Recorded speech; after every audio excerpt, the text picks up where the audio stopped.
Hello everybody, and welcome back to another discussion session. And today we have a very interesting topic. We're going to talk about the social construction of race and racism. And we're going to give you a brief understanding of race from a European perspective. And so I'm going to have this discussion from the perspective of the American European culture. And so, because this is where racism and the construction of race first began, when America was colonized. And so from that perspective, we're going to begin our history there.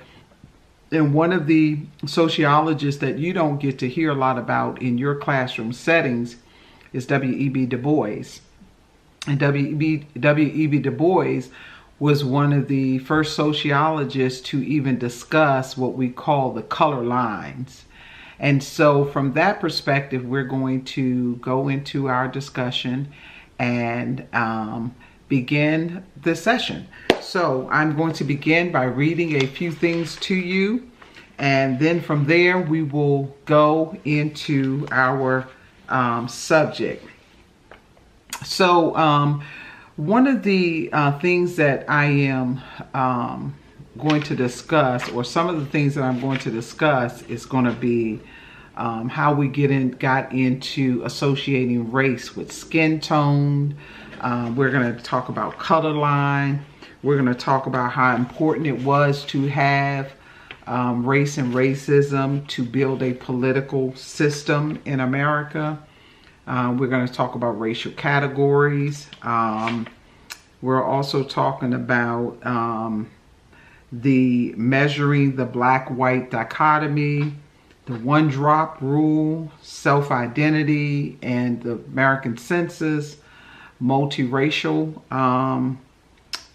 choices on the United States Census, and white and non-white color lines, which equal racism. And then we'll discuss colorism. And so from this perspective, we're going to try to give you a brief synopsis or analysis of race and its origin, and how it has become a very important construction in American society, and how America sustains itself by perpetuating color lines. And so let me read a little bit to you. Europeans' travel required tremendous time and resources. The goal wasn't exploration for exploration's sake. And this is talking about when the Europeans began to go around the globe and to colonize the different territories that they found themselves in, and how they took power and dominance and control. And this led to the initiation of color lines. And so it's saying that the goal wasn't exploration for exploration's sake, but to lay claim to valued resources like gold that existed elsewhere. In the process, European nations such as England, France, Spain, and Russia conquered, colonized, and sometimes destroyed the peoples and cultures they encountered. This political and military domination, i.e. English colonization of India, French colonization of West and North Africa, required, understand this, required an ideology or belief system to support it. From the beginning, Europeans linked physical variation with judgments about the relative merits of other races. People from conquering nations thought they were racially and culturally superior to the nations and peoples they conquered.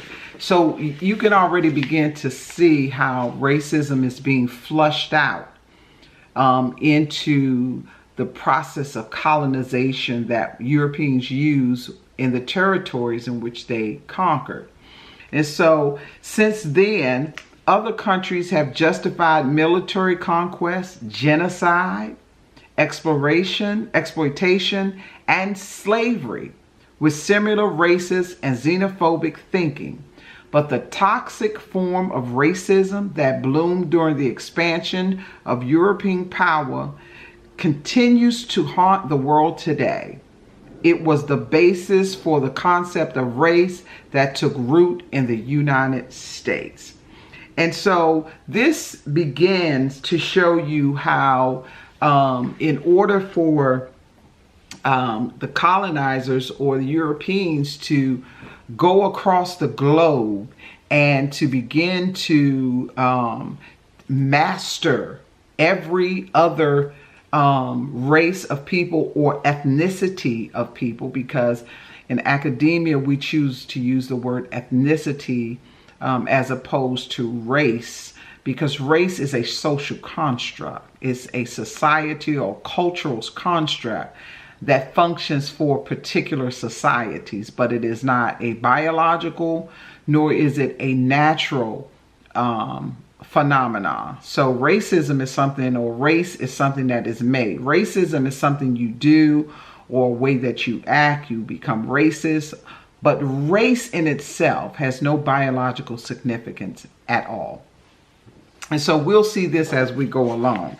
And so the other thing that we're going to talk about is race and biology. Let's look at how when Europeans came to the American lands, how they began to try to justify their domination of the natural citizens of this, or natural inhabitants of this territory, and how they began to try to say, okay, it's important for us to dominate this race because we're superior, or it's important for us to dominate this culture because our culture is superior, or we as white people are more superior than these people. They're savages.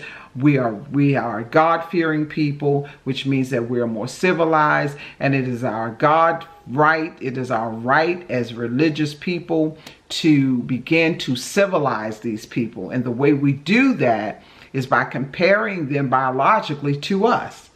And by comparing them to us biologically, that justifies any action that we take against them in the efforts to civilize them or to Christianize them.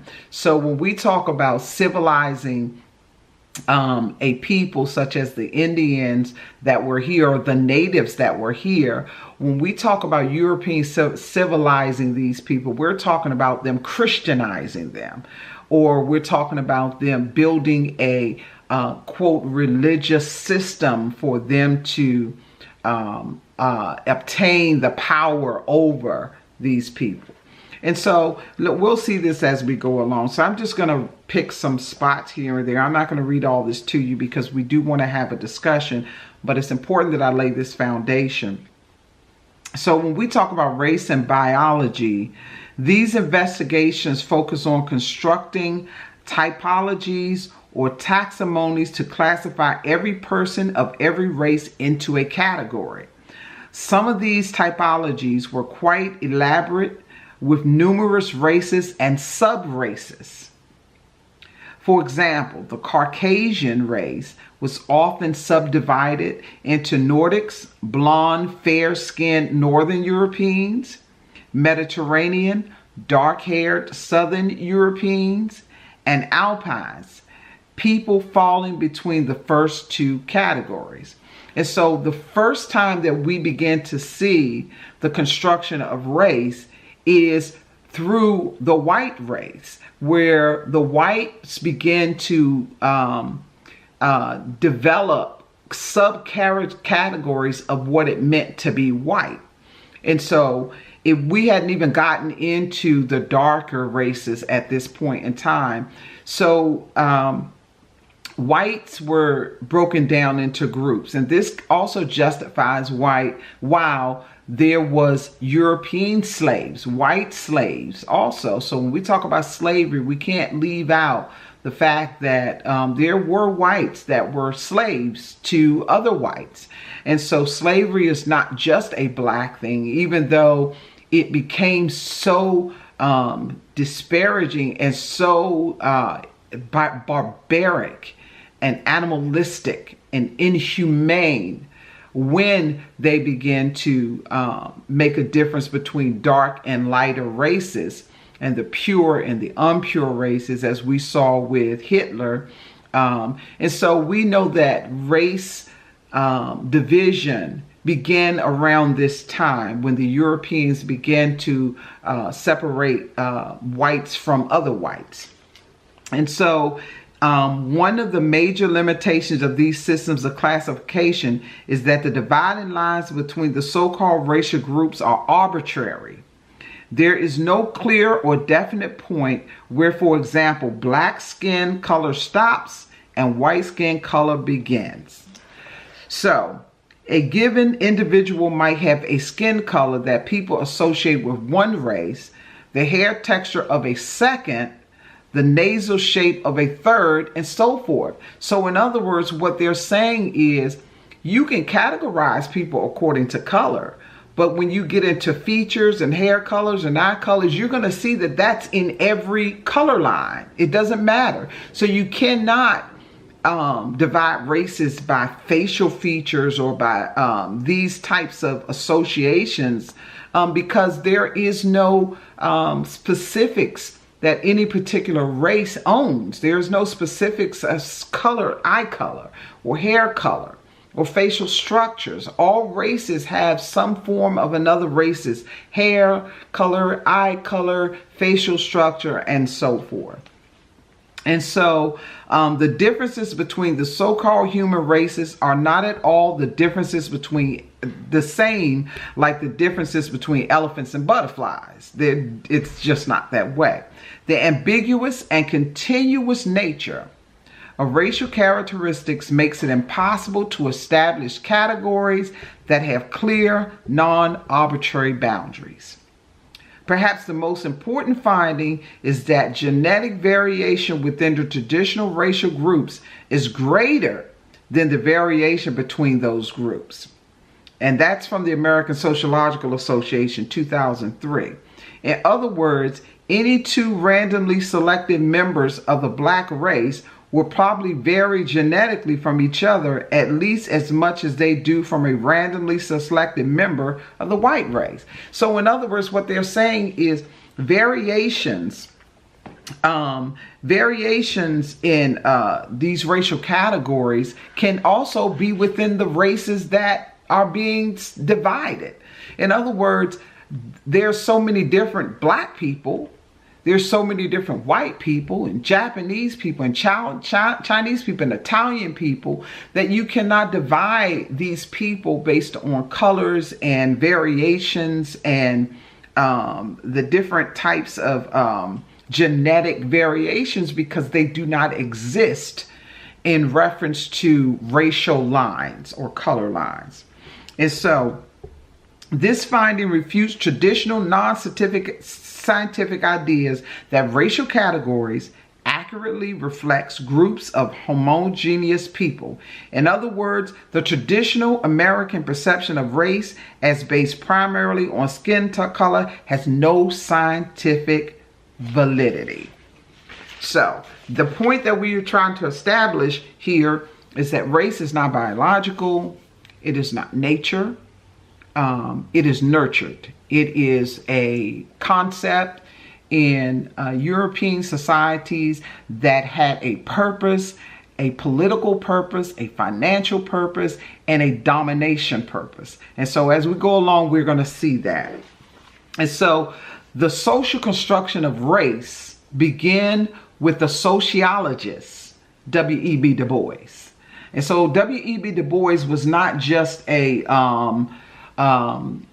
person who spoke out against race, or he was just not a writer or someone who was looking to get rid of slavery. He was a sociologist. He was a social scientist. And so was Martin Luther King. And we learned this in the other videos. I did a video on Martin Luther King as a sociologist. He had a BA in sociology. And then I did teaching on W.E.B. Du Bois, who was a sociologist. And so very seldom do you hear of minority sociologists and their impact on on the science of sociology. But W.E.B. Du Bois was one of those ones who did make an impact. And he wrote that the problem of the 20th century is the problem of the color line. Okay? He argues that our nation's history of slavery and the resulting discrimination and inequalities were critical to how U.S. race relations have evolved and by extension to how they affect society today. A state's population influences its political representations, and the U.S. House of Representatives is taxation and the federal resources it receives. So in other words, the more people that you have in a particular population, the stronger the political influence of that particular state or that particular nation is, or that particular territory is. So the more people, the bigger the population, the more influence the state had. And so one of the problems that we're getting ready to find out is that while we are dealing with this color line issue, one of the problems that America had in building its political system and building its state representation was how to incorporate the color line, and so that it does not break down the power of the political system or the political domination that that particular state had. And so herein lies the invention of race division and the American census. And so the first census in 1790, and this is very important because this is how the foundation of race or races and within the United States and subcategories of race began to take form and to take shape. And so the first century in 1790 used just 3 racial categories. And so we're going to see how racial categories begin to build as it became more justifiable for the political systems, or to keep the white race, the dominant race, and to actually build a difference between the peoples of the United States and those that were in power and in control. We know that the first census in 1790 used just 3 racial categories. If you consider gender, 4 subcategories exist. If you include age, there are 5 categories. These categories reflect the de facto color line and gender and age lines operating in U.S. society at the time. So there's some other constructions that happen, social constructions or social groups that develop out of the United States Census and the agenda of those who were running this country at the time. And so the 3 racial categories that began with the 1790 census was free whites, which were males under 16 years old or males over 16 years old, and females. All other free persons, i.e. Native Americans who paid taxes, and free blacks. And then the third category was slaves. Although southern states fought to define slaves as property and all other matters, they argue the opposite about census counts, because states with more people will get more political power and resources. Such an arrangement would advantage slaveholding states and presumably give them a reason to enslave more people. Northern and southern states made a compromise to count slaves as 3/5 of a person to distribute power more equitably, writing that direct taxes shall be apportioned among the several states. By adding to the whole number of free persons, excluding Indians not taxed, 3/5 of all other persons. So in other words, as you can see, if you were a slave owner and you had more slaves, the more slaves you owned, the more power in the political system you had. So in other words, to balance that out, what they said was, let's do this. We're going to begin to develop what they call, and we'll get into this. It's going to be called the one drop rule. And so eventually what happened was, these races, or these slave owners, and these political people, these places where they were starting to build a governmental system in the United States, begin to fight over who has more people, because the more people you have, the more political power you have, and the more resources, as we read, would be allocated to your particular state. And so, in addition to telling us about the population, census categories also tell us how people think about race at any given time. For example, the first census taken after slavery ended in 1870. Remember, we talked about the 1790 when the census began. And that was when slavery was in operation, when the country was still being colonized, and we had not yet become as multiculturally designed as we will see that America became. For example, the first census taken after slavery ended in 1807 used these categories: white, black, mulatto, and Indian. Now, Indian and mulatto.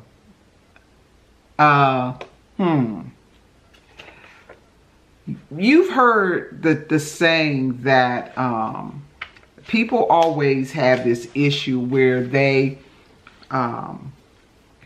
have with black people, where they say, why is it that every black family believes they have some Indian in them, or that they believe that they have some Native American in them, as opposed to posing that same question to white folks who now dominate the Native American category. And so, as you can see, black people were not allowed to own any particular racial category. Even the black category was not owned by black people, because it wasn't just slaves that were in the black category, because eventually the mulattoes became black people, and the Indians were considered to be black people, but they were broken down based on these categories that the white colonizers believed would work best for them in their political positions. And so we got these four categories. We got white, black, mulatto, and Indian. Now everybody know what a white person is, what a black person is, and what an Indian is. However, what we fail to understand is what a mulatto is. And so let's talk about what a mulatto is. The category of mulatto applied to people with unspecified mixed racial heritage. So that means that you are a mulatto if you have a mixed racial heritage. In other words, if you were mixed with something other than black or white or Indian, let's say you were white and you had black and Indian, and you're mulatto. Let's say you black and you got white and Indian, you're a mulatto. Let's say you're an Indian, you got black and white, and you're a mulatto. And so you can see how this is not going to work. So something has to be done about this, because now, with the mixing of races, with the mixing of slaves and slave owners, and with all of this mixing of the races, now you're going to have a larger category of unspecified mixed racial groups, which the mulatto will become the main group. And I have done a lot of my genetic research and through ancestry, and I have gone all the way back to, I believe, the 1600s, tracing my family's lineage. And so the further back I go, actually, I don't have to go back too far, because when I go to my grandmother on my mom's side and my grandmother on my father's side, or my great grandmother on my father's side, it turns white.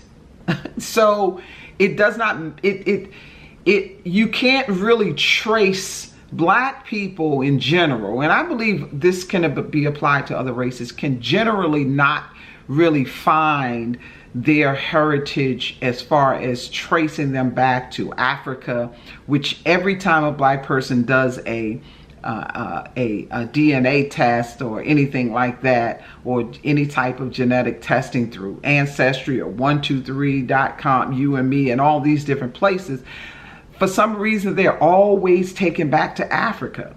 Well, how do you do that?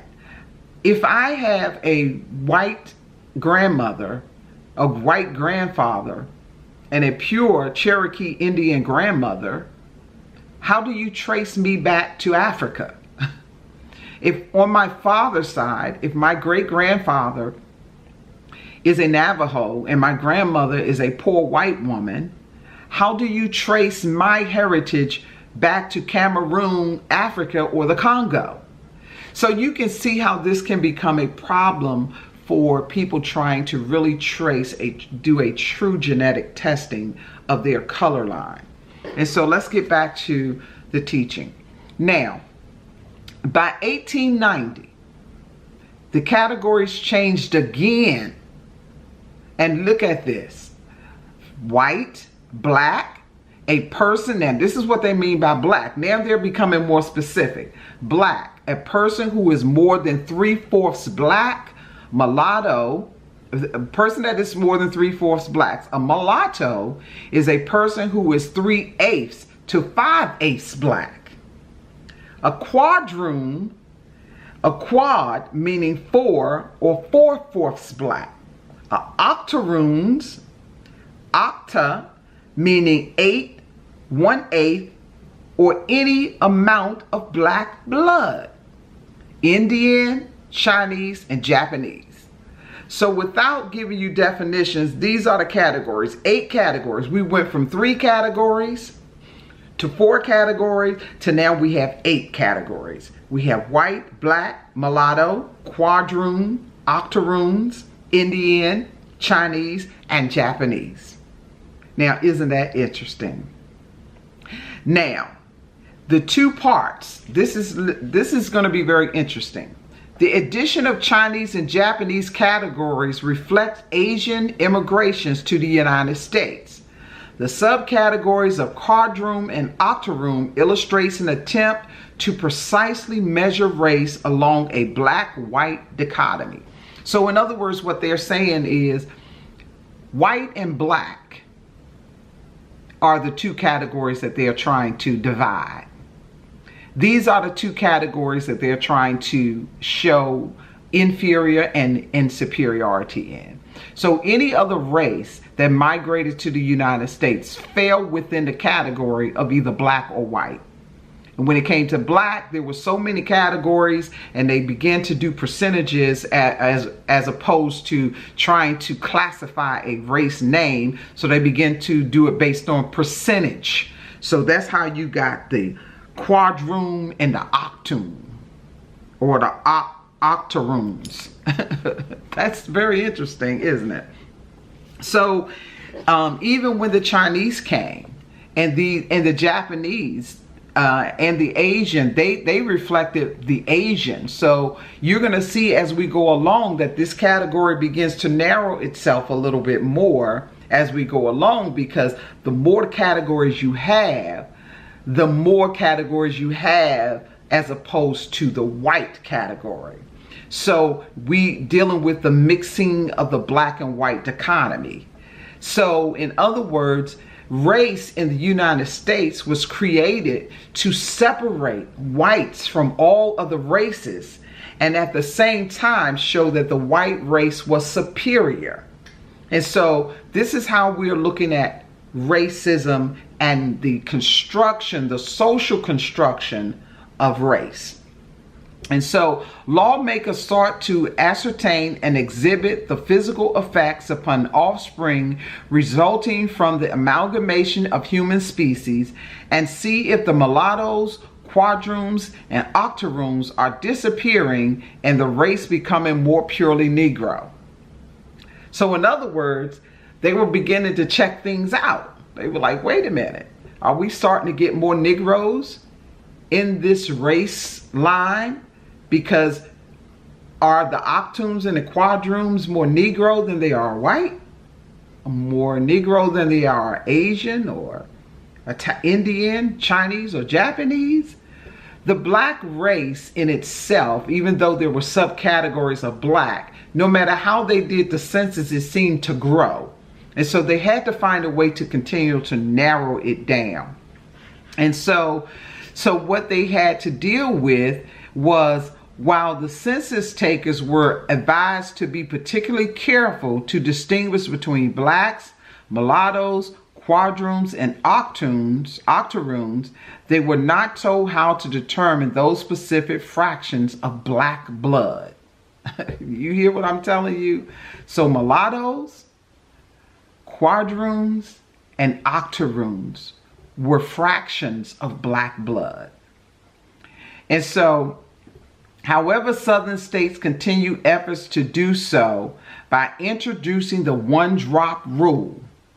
Under this law, a person with any trace of black ancestry, even one drop of African blood, was defined as black and subject to the limitations of extreme racial inequality.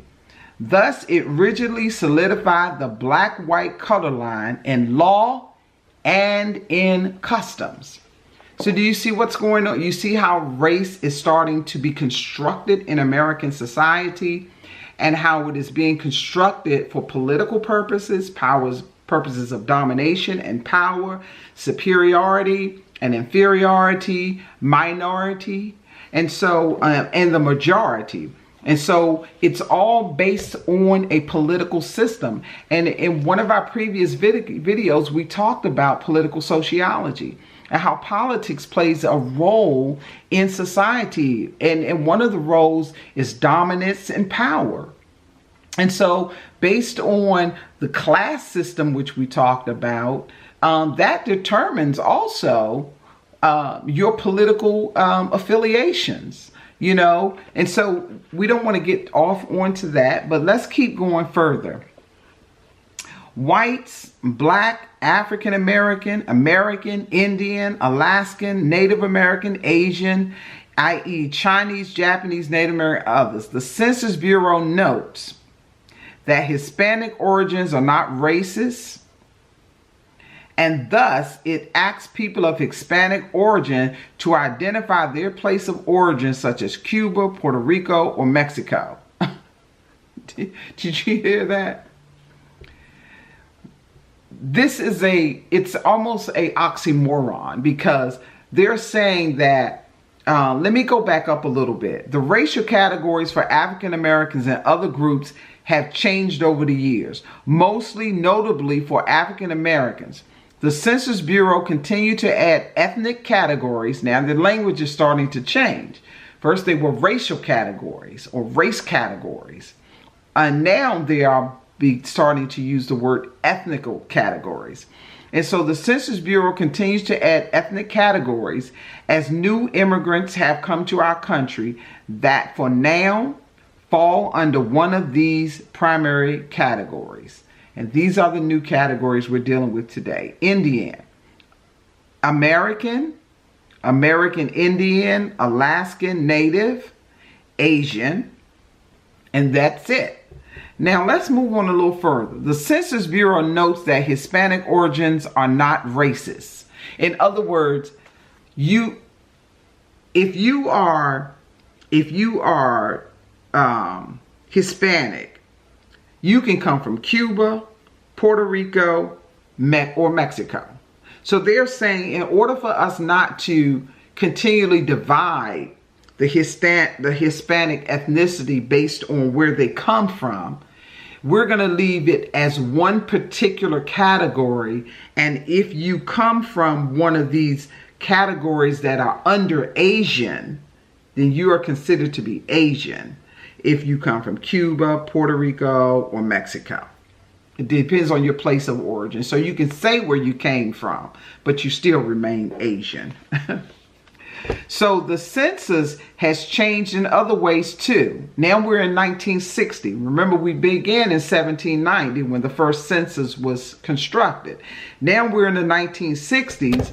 The Census Bureau began mailing its forms to urban residences, and for the first time, respondents could choose their racial identity. In prior decades, the census takers determined each person's race.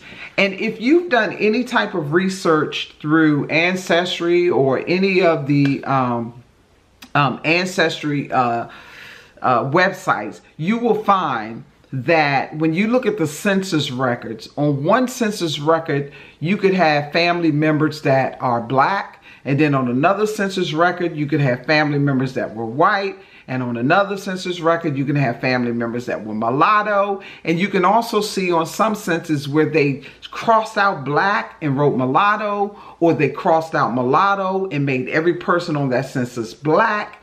And so, and also those that were considered white, if they had that one drop of black blood in them, you can see where white was raced out and black or mulatto was put in place. So you can see how the census is the foundation for the construction of race in America.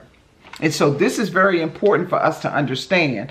And so when you look at the census records, you cannot always determine your ethnicity based on those, because up until 1960, the census takers determined your racial identity.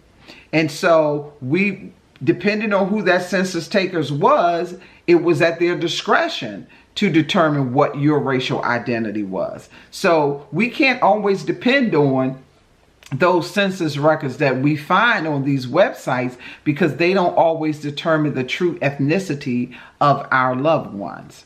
And so the change was important for giving people agency to self-identify, but it may also have produced more accurate information. So they're saying once we got rid of the census takers and began mailing out the census record, which started in 1960, we can then begin to see how people became more specific about their racial identity. They were not being categorized based on someone else's ability to categorize them. So when the census records were sent out, people were being more honest, because they weren't facing someone who may have been white taking their census at the time, or someone who was being trained to demoralize or to demonize them because they had that one drop of black blood in them. And so this is when we look at the census records in the 1960s, and we can consider this the age where people begin to self-identify themselves based on the construction of race. So they're still using race to self-identify, but they're trying to be more specific to their ethnical background. And so now we have to, in 1960, we were dealing with self-identity, and the census records became much more trustworthy. And so that is given the prejudice and the discrimination against non-whites. People may have been more likely to choose white when the census taker was nearby. You see that? But when the census taker wasn't there, they could self-identify. So the first census to ask about Hispanic origin happened in 1980, and the 2000 census was the first to allow people to identify as multiracial by selecting more than one category. For example, someone could identify as white and Cuban. And you see how this is beginning to deconstruct the construction of racial identity based on the black-white dichotomy. So in other words, now it's no longer about black and white.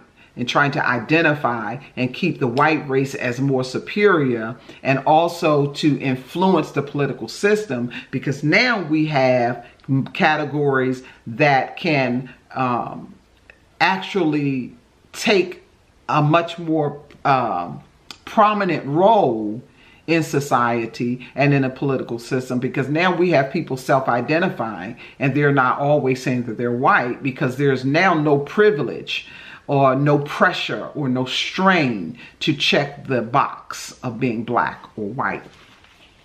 And so, yet even with these changes, the category of white has remained remarkably consistent over time. Have you noticed that? As we've been talking from the time they began to do the census record in 1790 all the way up to 2000, the only racial category that never changed was white. So you can see how this is a social construction to benefit the superior races of this country, or the majority races of this country. We can see why it is that when we look at the census record, we see changes in all the other categories, even in the black category. Now you have African American. You don't have just black anymore. You have African American, or you have multiracial. And we've even gotten, if you've ever filled out an application or had to fill out any type of paperwork, medical paperwork on your ethnicity, they even have a category called other, which is something I always choose. I always choose other, because I'm not a black African, or I'm not an African American. That is contradictory. How can I be an African and an American? That what you're saying is that Africans that were brought here were never true citizens. They're just Africans in America, so they're African American. So I'm other. I choose other on the census all the time. And that way I am not caught between the crosshairs of these ethnical or race wars that are happening with our census in the United States. So now, this, what we find is that the white category remarkably is consistent over time. Nor has it included gradations of whiteness. That is, there are no subcategories of whiteness as there were of blackness. For example, thus, in like the 1890 census that we looked at, where we had different subcategories of black, which was mulatto, quadroon, and octoroon. So you can see how those were categories of black, but they were not just black. However, the white race has remained the same since they began to do the census. And so thus we might consider the US construction of race as involving a white, non-white color line, i.e. white is a dominant, non-changing category that reflects assumptions of black inferiority made at the heart of U.S. slavery and Jim Crow segregation. And this is what we call the white, non-white color line. Now let's talk about race.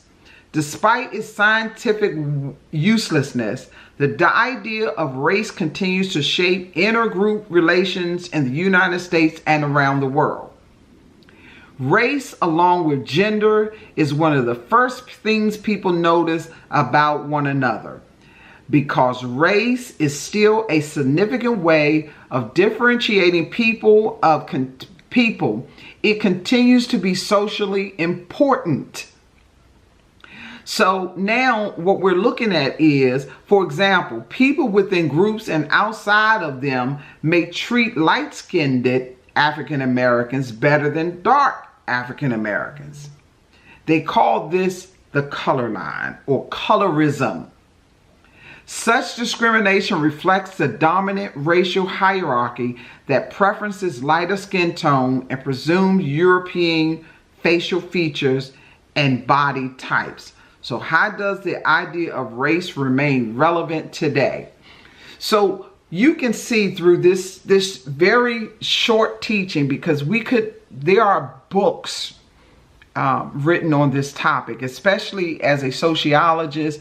This is very important because it shows the construction of race in America and how race does not benefit any particular group of people except those who are in power and those who are the majority and the superior, who feel that they are superior, because race is not a biological construct.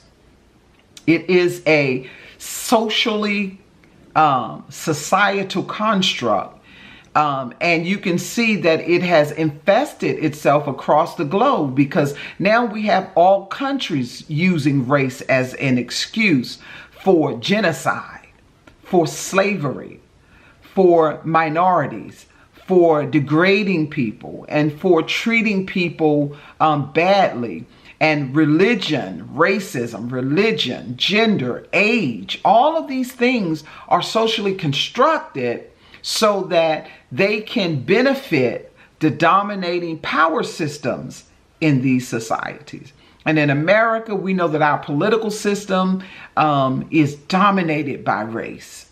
We can see in 2018 how President Trump, in his presidential run, continuously used racial identifying terms to divide America and to begin to uplift and to revitalize that superiority, that white privilege or superiority that is within the white race. And even when you look at his cabinet members, and every time you see him appear on television, you will not see a mix of races behind him. When he's signing policies and he's using his presidential powers, you will always see white around him. And this is not about degrading white people or degrading any particular ethnicity or category or skin tone. What it is saying is what is factual. What is happening in the United States is that we are fighting against a social construct that can be easily destroyed, but because it is so assimilated into our systems in the United States, it's hard to pull it out. It's hard to go in and dig at it and try to rip it from the very fabric of this nation without destroying the foundation from which this nation was built on.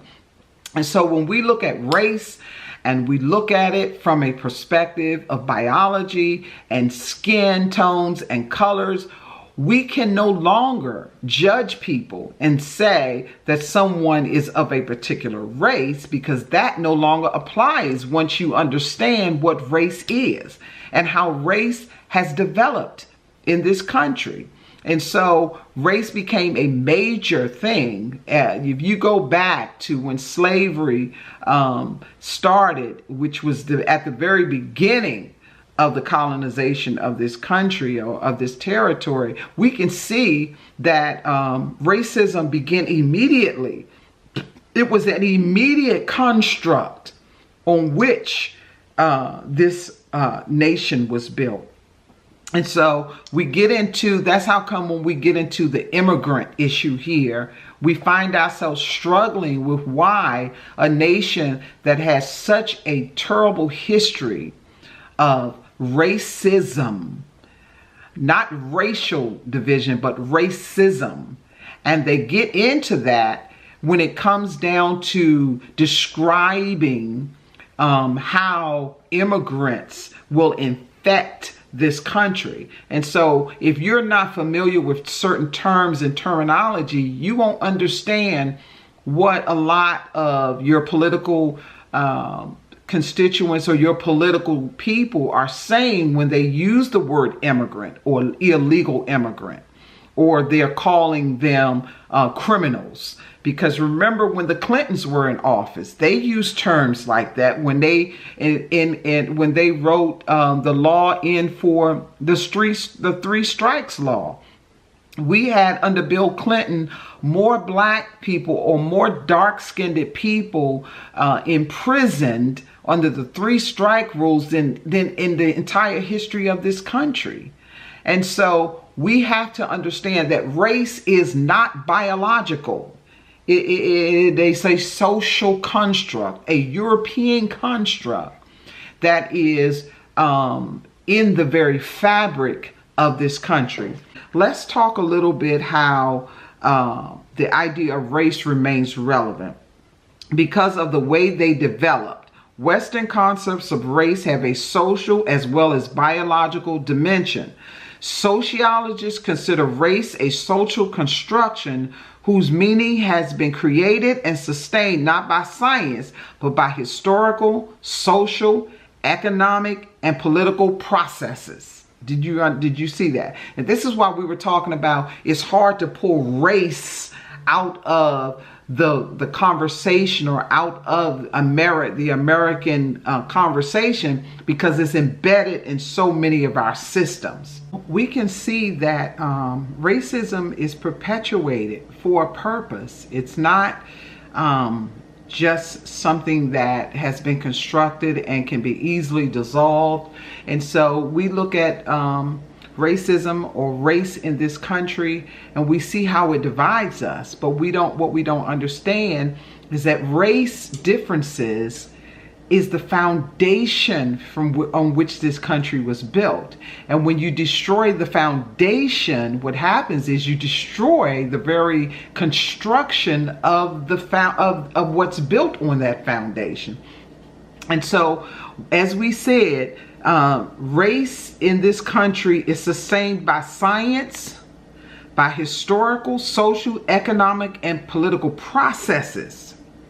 And so we understand that the role of race in the creation of American slavery, and we also see that the physical differences between blacks and whites become important as a result of the systems of inequality. And so the elites of colonial society needed to justify their unequal treatment of Africans and seized on the obvious differences in skin color, elevated it to a matter of supreme importance, and used it to justify the enslavement of blacks. In other words, the importance of race was socially constructed as the result of a particular historical conflict. Remember we talked about social conflict? One of the perspectives in sociology is conflict. And it remains important not because of objective realities, but because of the widespread shared social perception that it is important. So unless we as a country begin to build a different ideology when it comes to ethnic differences, we will continue to find ourselves fighting along color lines, as W.E.B. Du Bois talked about when he was dealing with the souls of black folks, and when he was dealing with the sociological issues that black people were dealing with. And this is not just relevant to slavery. We deal with slavery in this particular discussion because it's the foundation of this construction of racial lines and the racial division in America. And so what we're finding out is that even today, race is protected. The conversation of racial injustice is protected because as soon as you bring it up, you get ostracized because people believe that you're trying to bring up old issues. Racism is not old. Even though it is an old construct, it is very much alive today in the very fabric of the American system. And it's widespread globally until we now see that it is a justification for slavery, for genocide, for war, for conflict, for political prowess all over the world. So it is an infestation. And if you can see this, and you can understand why it's extremely difficult for America to come to the conclusion that race is not a real thing. And so in higher education and academia, and the higher up we go, we know that race is not real. We understand that. We know that it is a formal construct that is used to socially control, normalize, value white superiority, power structures. Even when we look at it and we see that it's perpetuated through science, we see that scientists are starting to kind of get away from the race thing. And at some point in time, you'll see some scientists are coming out with more factual information that there are no biological lines between races or between ethnic groups. However, when you start getting down into the DNA of humans, we can see that there are different types of humanoids on this planet, and it has nothing to do with color.